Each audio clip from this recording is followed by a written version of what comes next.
अहिले व्यापारीहरू यो असार मसान्तमा बैंकको ब्याज कसरी तिर्ने होला भनेर छटपटाइरहेको अवस्थामा उनका मुद्दा बोल्नुपर्ने छ। यहाँ राष्ट्रिय स्वाधीनताको मुद्दा, राष्ट्रियताको सवालका मुद्दा र यो देशको सार्वभौमिकताको मुद्दामा चाहिँ यसरी फिर्ता लिनुपर्ने अथवा अप्ठ्यारो हुनुपर्ने अभिव्यक्तिका लागि भविष्यमा पनि सचेत हुनका लागि म प्रधानमन्त्रीज्यूलाई विनम्रतापूर्वक यहीँबाट अनुरोध गर्न चाहन्छु।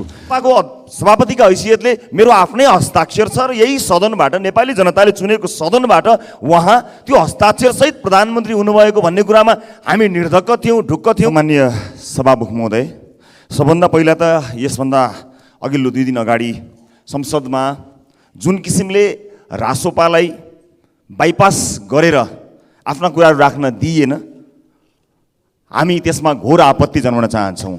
रासोपा प्रतिपक्षको भूमिकामा छ, तर रासोपाका प्रतिपक्षमा हुनुका पनि आफ्ना मुद्दाहरू छन्। त्यसकारण रासोपा अरू कुनै दलको मुद्दा होइन, आफ्ना मुद्दाहरूमा जो जनताका मुद्दा हुन् त्यस मुद्दामा उभिएको छ। आफ्नै स्वतन्त्र अस्तित्व साथ रासोपा उभिएको छ। यसबारेमा हेक्का होस् भन्ने कुरा म सम्मानित सदनलाई बताउन चाहन्छु, जसले गर्दा हामीले हाम्रा कुरा स्पष्ट राख्न पाएनौँ। हाम्रो कुरा राख्न नपाउँदै प्रमुख प्रतिपक्षले जे बोल्यो त्यसैलाई नै हाम्रै भाष्य हो भन्ने कुरा प्रमाणित गर्ने किसिमको जुन जालसाजीपूर्ण क्रियाकलाप भयो, हामीलाई त्यसमा आपत्ति छ। सम्मानित सभामुख महोदय मार्फत म यो कुरा प्रश्न गर्न चाहन्छु र हामीले त्यतिखेर स्पष्ट गर्न पाएको भए अझ सजिलो हुन्थ्यो। र फेरि पनि म स्पष्ट गर्न चाहन्छु, प्रधानमन्त्रीले दिनुभएको अभिव्यक्ति घोर आपत्तिजनक छ।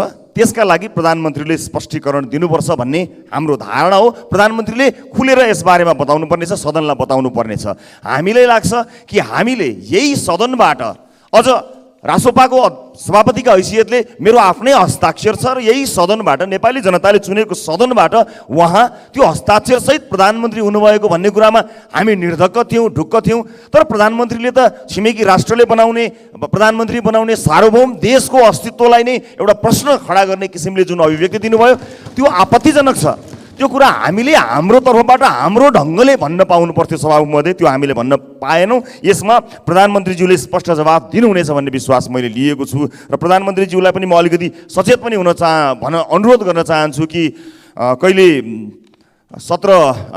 चाहिँ उहाँ 35,000 लडाकुको होइन 7,000 मात्र थियौँ भनिदिनुहुन्छ, कहिले 5,000 को जिम्मा भन्नुहुन्छ, कहिले कम्फर्टेबल भन्नुहुन्छ, कहिले सरकार नै अरूले बनाएको भन्नुहुन्छ।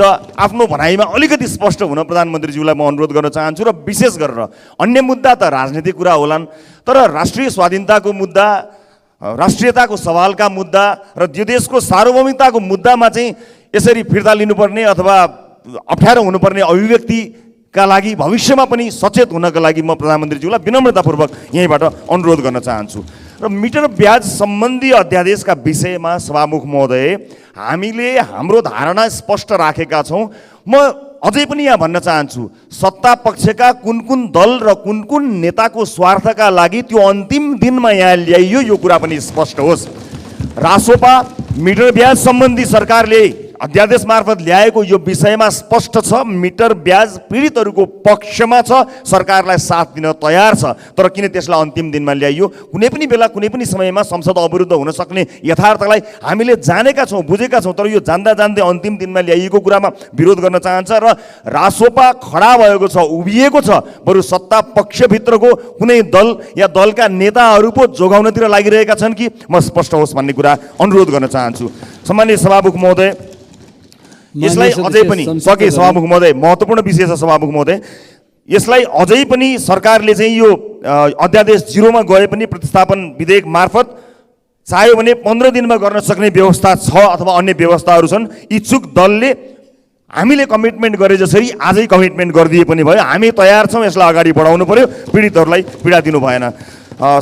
यो संसदका धेरै कामहरू छन् सभामुख महोदय, म छोटकरीमा सकिहाल्छु। यो संसद 3 दलले बन्धक बनाउन मिल्छ, 3 दलले जे निर्णय गर्यो त्यही हो। अरू बाँकी रहेका मान्यज्यूहरूको त्यसकारणले म यसमा हामी प्रतिपक्षमा छौँ, प्रतिपक्षले उठाएका सही ठाउँमा प्रतिपक्षमा एक ढिक्का छौँ, सरकारले गरेको राम्रो ठाउँमा सरकारलाई स्याबासी भन्न पनि हामी हिचकिचाउँदैनौँ। त्यसकारणले हाम्रो आफ्नै ठाउँ छ, आफ्नै एउटा स्पष्ट धारणा छ। यी संसदले गर्नुपर्ने थुप्रै कामहरू छन् सभामुख महोदय। अहिले कयौँ शिक्षा ऐन कहाँ गयो, अहिले निजामती ऐनको कुरा कहाँ गयो, प्रहरी ऐनको कुरा छ। यो मनी लन्ड्रिङको विषयमा देशलाई नै ब्ल्याकलिस्टेड गर्न सक्ने अवस्थासम्म पुगिरहेको छ। यत्रा कामहरू सदनमा छन्, सदनमा यत्रो कामहरू हुँदा शीर्ष नेताहरूको मुड चलेन रे उहाँहरूलाई भने यो सदन रोकिन्छ सभामुख महोदय? यो कदापि स्वीकार्य छैन सभामुख महोदय। जनताका मुद्दामा संसद रोकिन्छ भने रोकियोस्, तर नेताहरूको मुद्दामा, पार्टीका मुद्दामा संसद रोकिने कुरालाई रासोपा स्वीकार गर्दैन सभामुख महोदय। त्यसकारणले यो अत्यन्त जरुरी कुरा हो। संसदीय समितिहरू नभएर यस्तो धेरै अप्ठ्यारो परिरहेको अवस्थामा यसलाई गम्भीरतापूर्वक लिइयोस् र हाम्रै दलले 3वटा संसद यो सङ्कल्प प्रस्ताव समेत यहाँ दर्ता गरेको छ, त्यसमा पनि कहीँ कतै केही कारबाही भएको छैन।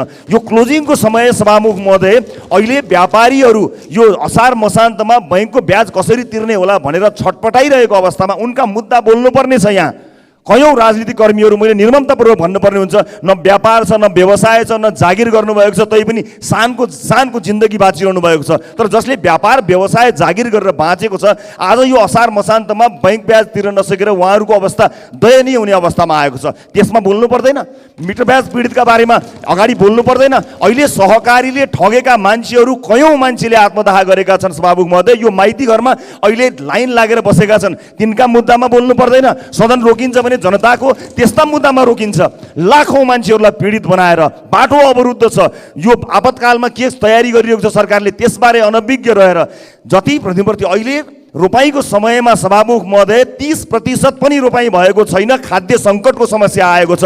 त्यस्ता विषयमा बोल्नु पर्दैन यो सदनमा? त्यसकारणले सभामुख महोदय, म गम्भीरतापूर्वक र विनम्रतापूर्वक अनुरोध गर्न चाहन्छु कि संसदको गरिमालाई केही दलहरूले आफ्नो जुङ्गाको लडाइँ बनाउनु हुँदैन।